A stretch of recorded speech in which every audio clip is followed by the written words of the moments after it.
Got Iowa State at number 21, Iowa. Rivalry week, big week for both teams. Funny enough, Iowa State's last 3 victories have actually come in this rivalry at Iowa, last in 2014, and all of those wins have come by 3 points exactly, which is hilarious.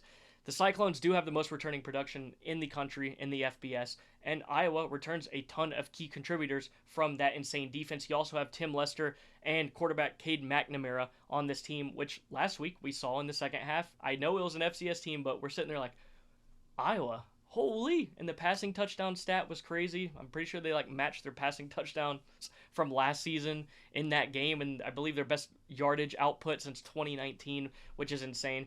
But let's keep this short and sweet. Matt Campbell, for all he's done in Ames, has not been able to get it done in this rivalry. 1-6. Iowa has had his number. I believe Tim Lester and this offense will have a little bit more spark to it, not necessarily scoring too much, but I believe there will be a few plays that really open this game up. I think McNamara will still have issues. Iowa State still has a solid defense. I believe they were third last year in the Big 12.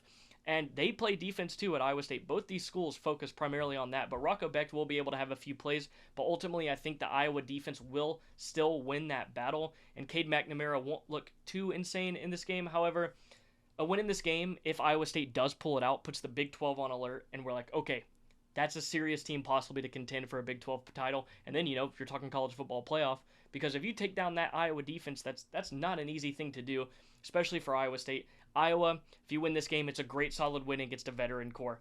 And my prediction ultimately is Iowa winning 16-13. So yes, kind of keeping the same trend of these low scores, really close games. That's just how this game is now. It's a slobber knocker. It's a slugfest. It's a rock fight. Even if the offenses look more revitalized, it ultimately, at its core, that's what this game is supposed to be, and that's what it's going to end up being. Iowa 16, Iowa State 13. Iowa gets another win in this rivalry.